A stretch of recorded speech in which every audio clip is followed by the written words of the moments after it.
Jangan deket-deket sama anakmu. Oke. Saya lama nih nggak ngangkat kasusmu. Banyak yang menanyakan kasusmu. Oh ya. Bagaimana dengan kasusmu dan siapakah kamu itu? Oh ya, Miss, kami kasusnya sekarang masih jalan. Apalagi kemarin sudah difasilitasi ada dari bantuan hukum yang dari Jakarta. Siap. Sebentar mau diproses. Siap. Iya, kalau kami ini ya masih berupaya untuk kasus ini tetap naik karena memang jumlah korban kan banyak, Miss. Oke, Dan nah mereka penontonnya sampai kan sekarang banyak masih yang baru menguasai. nih Bang. Ya. Penontonnya Ya. banyak yang baru nih. Betul. Mungkin kasih sedikit ringkasan biar penonton tuh tahu siapa sih kamu, ada apa sih kamu?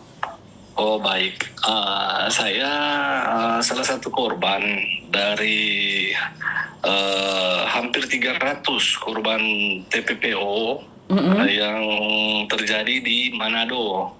Oke. Oke, yang oknum-oknum pelakunya diduga kuat berkaitan erat dengan BP2MI Sulut. Oke, kalau bisa nggak usah nyebutin namanya nih, jangan nyebutin nama nih, Iya, karena betul. sekarang setelah lagi dikantongi oleh beberapa orang. Tapi ceritakan, jangan mudah percaya dengan apapun label itu.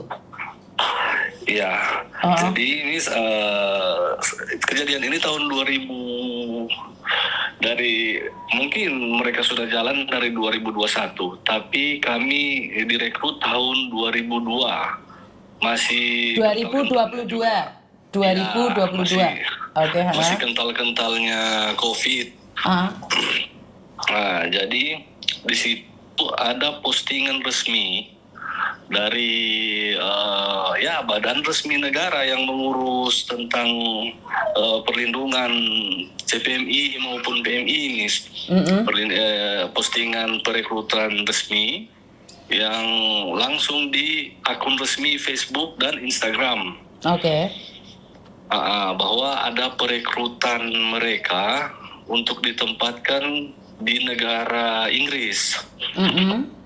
Nah, maka dari situ banyak dari warga Kota Manado dan sekitarnya itu datang untuk mendaftar karena di situ menaruh kepercayaan bahwa yang menyelenggarakan juga di sini perekrutan negara hadir di situ menjamin. Oke, terus? Jadi semua yakin betul. Setelah sampai di tempat perekrutan, para korban ini langsung dimintakan untuk menyetorkan uang pendaftaran. Sebesar? Uang pendaftaran bervariasi antara 5 sampai 15 juta. Oke. Bervariasi antara 5 sampai 15 juta. Dan di tempat perekrutan itu sudah ada orang-orang yang menunggu. Ada empat orang utama yang menunggu di situ. Yang salah satunya yang ditunjuk oleh BP2MI di dalam postingan. Jadi di postingan itu kami disuruh menghubungi atas nama ya yang Miss tahu lah, Miss yang di postingan itu yang memang tertera di situ kan namanya Supriyanto. Nomor teleponnya lengkap. Di dalam postingan itu juga jelas tertulis ada untuk nominal gajinya yang di Inggris dengan mata uang pound sterling, semua itu tertera di situ. Jadi saat sampai di tempat perekrutan ternyata mereka melihat orang, tapi tidak berlaku sama. Jadi ada yang 5 juta, naik 8 juta, naik 10, ada sampai 15 juta. Dan korbannya ada sampai 300 orang.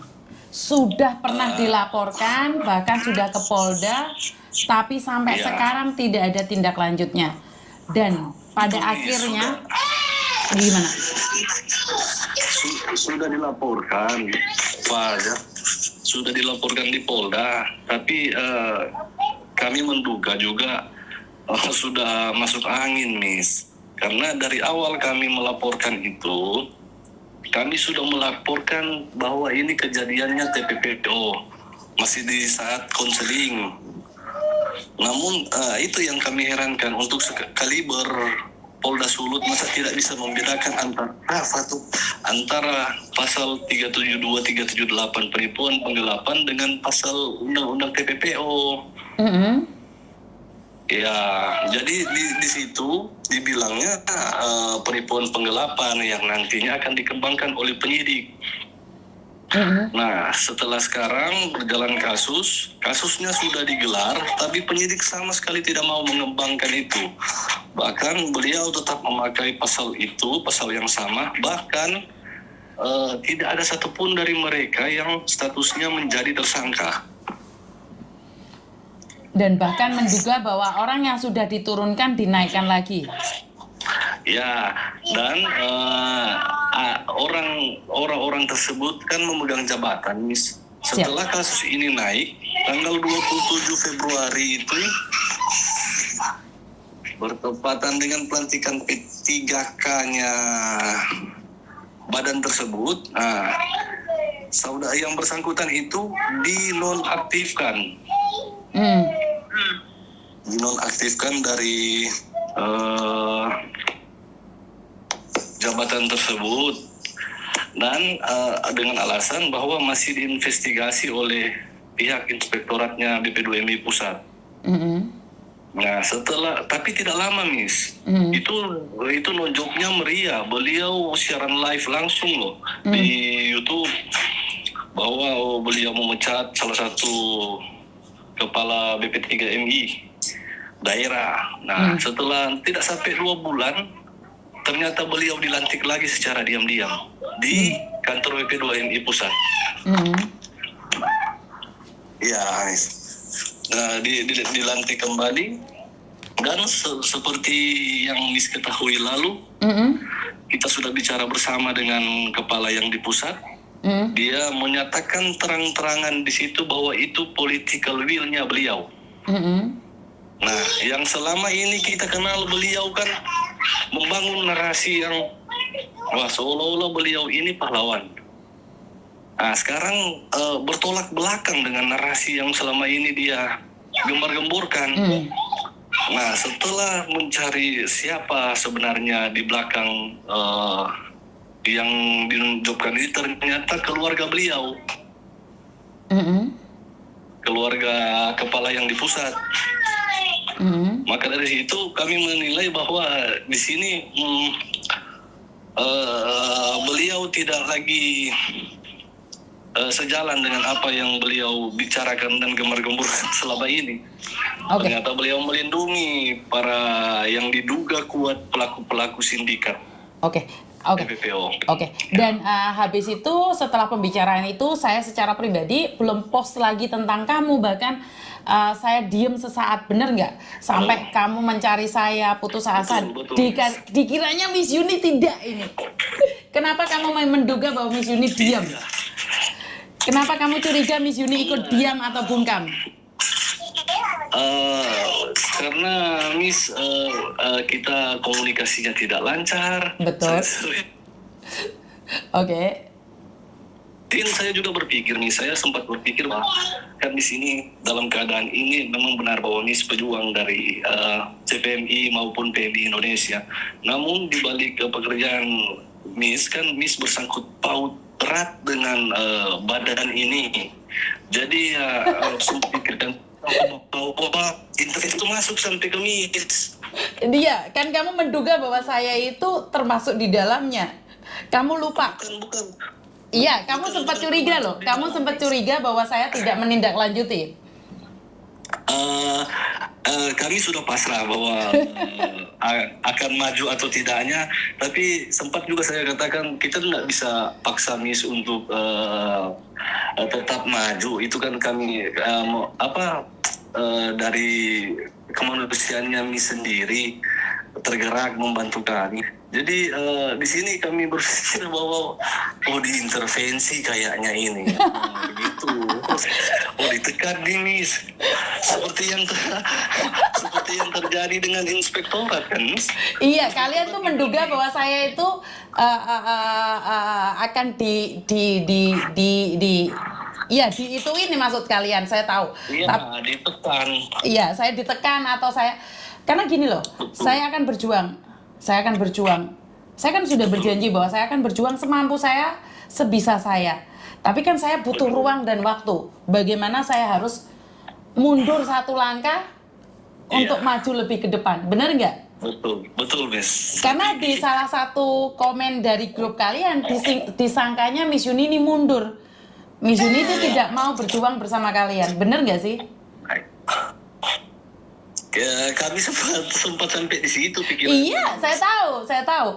Karena kalian mengira bahwa saya itu lagi ditutup mulut saya agar tidak bergerak dan tidak bisa berbicara. Iya, Benar tidak? Tidak bisa. Kami ya khawatir juga, maksudnya sepertinya kayaknya Miss ini juga sampai intervensinya sampai ke Miss Yuni. Tidak. Mm-mm. Apapun yang terjadi, saya tetap katakan saya akan melangkah sesuai dengan naluri saya. Karena uang bukan segalanya. Nggak ada uang, nggak punya segalanya. Tapi saya tetap berpegang prinsip bahwa selagi saya membela yang benar, selagi saya membela yang terluka, terzolimi, apapun yang terjadi saya akan mencoba. Setelah itu, dengan prasangka-prasangka dan praduga kalian, saya tidak menanggapi kalian dengan kasus kalian. Padahal saya lagi menyiapkan sesuatu buat kalian. Benar tidak? Betul, Miss. Benar-benar. Dan kenapa? Karena saya sendiri harus mencari ruang. Karena saya minta bantuan orang loh. Benar nggak sih? Jadi Betul, Miss. saya nggak punya kekuatan. Kamu harus ingat bahwa saya tidak punya kekuatan. Saya tidak punya kehebatan. Orang menyangka bahwa saya itu didukung oleh orang-orang hebat di luar sana. Masih ingat saya punya kasus dengan orang yang dari Taiwan, katanya saya punya dekengan, punya itu. Kamu tahu kan bahwa saya nggak punya siapa-siapa. Saya punya Tuhan. Saya selalu berdoa. Saya selalu meminta sama orang-orang baik, jangan pedulikan saya, bantu orang-orang di luar sana. Tapi kan saya harus cari waktu untuk meminta tolong, bener nggak? Betul, Miss. Kan kalian maunya nggak nih, Miss Yuni saya punya kasus, selesaikan. Kan nggak gitu konsepnya, bener nggak sih? Iya, Miss. Iya. Saya tahu kalian salah paham di salah satu di antara kalian itu ada yang langsung ngomong sama saya suka dengan caranya. Apakah Miss Yuni takut karena Miss Yuni deket banget sama mereka? Apakah Miss Yuni takut kehilangan power? Bener nggak? Oh ya, mungkin nanti kita coba tanya ke teman-teman lain. Jadi saya tidak takut kehilangan follower.